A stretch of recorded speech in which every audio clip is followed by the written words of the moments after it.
Bismillahirrahmanirrahim. Assalamualaikum warahmatullahi wabarakatuh. Selamat bergabung kembali pada mata kuliah Metopen Kuantitatif untuk konseling pada hari ini. Melanjutkan materi sebelumnya dan berkesempatan untuk menyampaikan tentang sampling dalam pengumpulan data.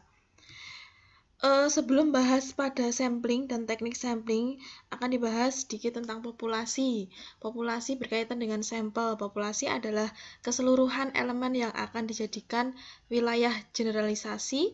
Elemen populasi adalah keseluruhan subjek yang akan diukur dari unit yang diteliti. Kemudian populasi juga diartikan sebagai wilayah generalisasi yang terdiri atas subjek-objek yang mempunyai kuantitas dan karakteristik tertentu yang ditetapkan oleh peneliti untuk dipelajari dan kemudian ditarik kesimpulannya. Kemudian populasi bukan hanya manusia ya. Jadi ketika ingin meneliti suatu objek gitu, lembaga misalnya atau benda-benda, kalau dalam ilmu di luar sosial atau ilmu eksak yang lainnya gitu, populasi juga bukan sekedar jumlah yang ada pada subjek atau objek yang dipelajari, tetapi meliputi karakteristik atau sifat yang dimiliki oleh subjek ataupun objek tersebut. Jadi kalau penelitian kita kan untuk kuantitatif akan mengambil sampelnya karena dengan berbagai keterbatasan kita tidak bisa meneliti seluruh populasi, seluruh anggota populasi. Untuk itu dalam suatu penelitian kuantitatif diperlukan teknik sampling guna menentukan sampel. Nah, sampel sendiri adalah bagian dari jumlah dan karakteristik yang dimiliki oleh populasi. Misalnya, populasinya adalah mahasiswa satu universitas, maka dengan kita menentukan karakteristik tertentu, kita bisa menentukan sampel mahasiswa dari fakultas mana, atau mahasiswa yang sudah semester berapa, atau mahasiswa yang memiliki jenis kelamin tertentu, atau mahasiswa yang memiliki IPK tertentu, dan sebagainya.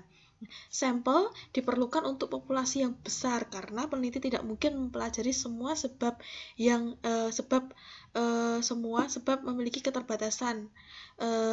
Misalnya adalah keterbatasan dana, tenaga, dan juga waktu. Apalagi kalau kita mengerjakan sebuah skripsi, kita dibatasi oleh waktu gitu ya. Dan juga saat di tengah COVID-19 seperti ini, kita juga dibatasi oleh tenaga, atau kita harus sebisa mungkin untuk menghindari kerumunan, sebisa mungkin untuk tidak sering bertemu dengan orang lain dan sebagainya. Kemudian kesimpulan dari sampel itu diberlakukan untuk populasi. Jadi kesimpulan dari sampel itu bisa digeneralisasi untuk sebuah populasi.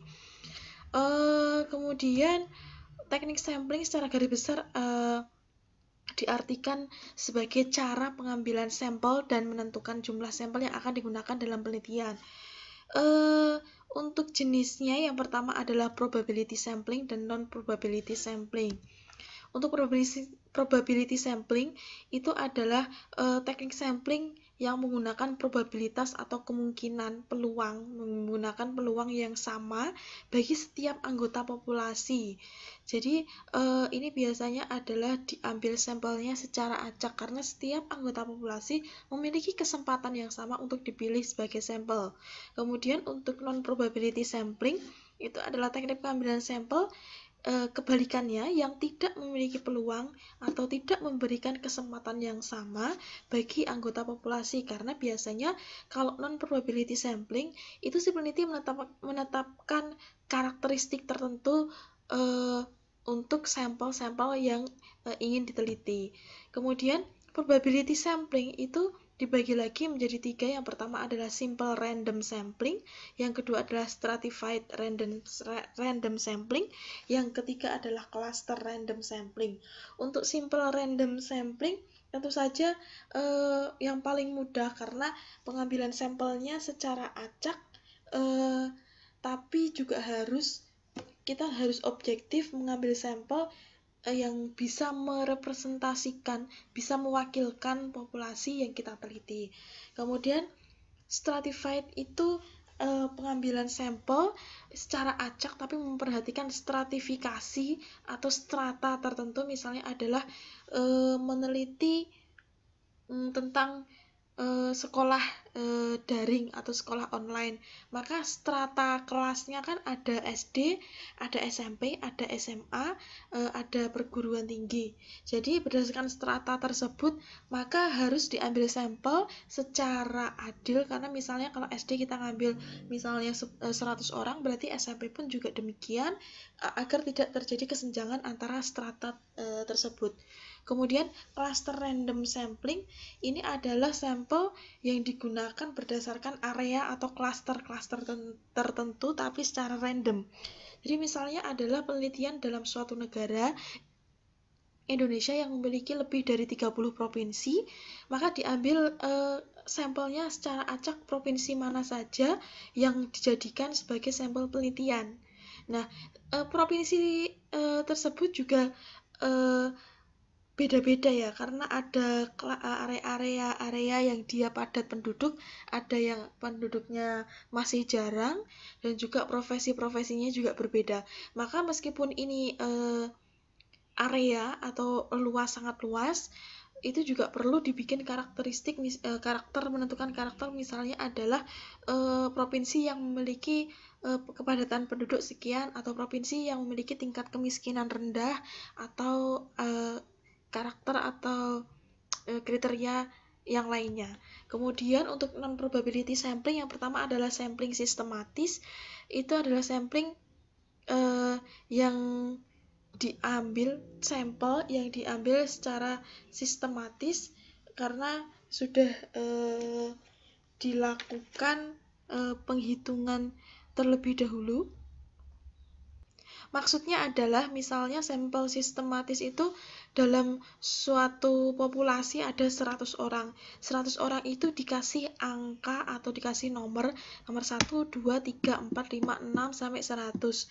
Nah, untuk untuk diambil secara sistematis itu misalnya si peneliti hanya mengambil responden atau mengambil sampel yang dia memiliki nomor ganjil, atau hanya mengambil sampel yang dia memiliki nomor genap gitu ya. Jadi ada penomoran, ada tersistem. Kemudian untuk sampling kuota itu adalah sampel yang ditentukan kuotanya di awal. Misalnya untuk penelitian A itu sampelnya ditentukan sebanyak 500, maka kita harus mencari responden atau mencari sampel sebanyak 500 orang. Kemudian untuk incidental sampling itu adalah teknik sampling, mengambil sampelnya secara kebetulan siapa saja yang ditemui. Jadi tidak ada ketentuan yang spesifik, namun siapa yang ditemui itu yang akan diambil sebagai sampel. Tentu saja yang ditemui adalah mereka yang masuk dalam kategori atau karakteristik yang diminati sesuai dengan penelitian. Kemudian purposive sampling itu adalah teknik sampling yang diambil berdasarkan tujuan-tujuan tertentu. Jadi misalnya dia ingin meneliti sebuah usaha mikro gitu, atau pedagang yang ada di pasar tradisional kan banyak sekali, maka dia menentukan karakternya terlebih dahulu. Misalnya kalau dia ingin meneliti pendapatan para pedagang di pasar tradisional, tentu saja berarti dia akan menentukan kriteria pedagang yang memiliki pendapatan berapa, misalnya di atas 1 juta per bulan gitu. Jadi berdasarkan purpose atau tujuan tertentu.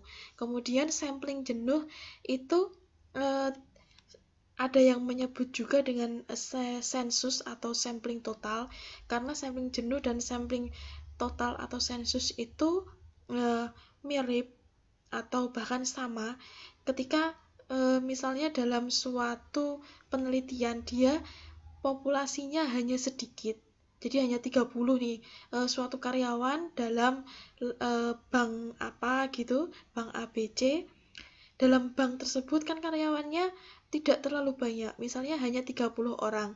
Maka berdasarkan sampling jenuh dan juga sampling total, itu 30 orang harus jadikan semua sebagai sampel. Karena 30 itu masuknya sedikit. Dan ketentuannya adalah penelitian yang baik itu sebaiknya di atas 30 responden. Nah, untuk itu ketika yang tersedia hanya 30 orang, untuk sampling jenuh mau kita tambah lagi nggak bisa karena memang ketersediaan respondennya hanya 30 orang. Begitu juga dengan sampling total. Dalam lembaga tertentu, kalau karyawannya hanya 30 orang, mau kita tambah juga tidak memungkinkan, sedangkan 30 orang kalau dikurangi itu hasil penelitiannya dikhawatirkan tidak bagus, maka harus diambil semuanya atau sampling total. Kemudian snowball sampling ini seperti bola salju ya. Ketika bola salju itu menggelinding, maka bola saljunya akan semakin besar. Begitu juga. Jadi pengambilan sampelnya mengalir saja. Misalnya yang pertama adalah mungkin dia mengambil 30 orang, kemudian dia bertemu lagi sama orang yang sesuai dengan penelitiannya, dia kasih kuesioner lagi, kemudian dia nyari lagi, ketemu lagi, dan nanti jumlah sampelnya akan semakin banyak karena akan semakin menggelinding seperti bola salju. Oke, kemudian di sini ada 4 hal yang perlu diperhatikan dalam memilih teknik sampling. Yang pertama adalah tujuan penelitian. Jadi sesuaikan dengan tujuan penelitian. Kalau tujuan penelitiannya hanya suatu lembaga, maka sampelnya ya cukup di situ, tidak perlu mencari lembaga yang besar atau tidak perlu mempersulit diri. Kemudian biaya dan nilai. Jadi kalau kita memiliki keterbatasan biaya, itu juga bisa menjadi pertimbangan kita untuk menentukan jumlah sampelnya. Kalau sampelnya semakin banyak, berarti kan kita membutuhkan biaya yang semakin besar juga. Kemudian keterbatasan waktu, ini terutama dengan tugas akhir atau skripsi atau tesis atau disertasi yang memiliki keterbatasan waktu. Jadi kita harus secara bijak menentukan sampel yang kemungkinan kita bisa menjangkau. Kemudian juga nilai kesalahan yang dapat diterima, ini hubungannya sama hitungannya nanti ya. Jadi kesalahan yang dapat diterima itu biasanya adalah 5%. Nah, hitungan sampelnya itu berdasarkan tingkat kesalahan yang dapat diterima. Nah, begini, untuk yang sebelah sini ini adalah populasi ketika tidak diketahui jumlah anggotanya, sedangkan yang sebelah sini adalah populasi yang diketahui jumlah anggotanya. Rumusnya sudah tertera di sini dan juga keterangannya. Kemudian ada perhitungan contohnya, misalnya adalah ingin meneliti tingkat kepuasan konsumen atas produk mie instan. Nah, jumlah konsumennya kan se-Indonesia kita nggak tahu ya, banyak sekali. Nah, ini berarti kan jumlah populasinya tidak diketahui, tapi tingkat kesalahannya adalah 5%. Kemudian kita masukkan ke rumusnya. Ini Z ini tadi, ini adalah simpangan 5% dalam kurva normal. Itu dalam kurva normal simpangan 5% adalah 1,96. Dan kemudian untuk ini kemungkinan benar salahnya adalah kemungkinan benar salahnya adalah sama 0,5 dan ini 0,5 sama, kemudian dibagi dengan sampling errornya adalah 0,5. Nah, ketemulah 385 konsumen yang harus dikasih kuesioner atau diteliti. Nah, yang di sini adalah populasi yang diketahui jumlah anggotanya. Di sini ada tentang kepuasan mahasiswa pada suatu fakultas. Nah, jumlah mahasiswanya adalah 2000, tingkat kesalahannya adalah 5%.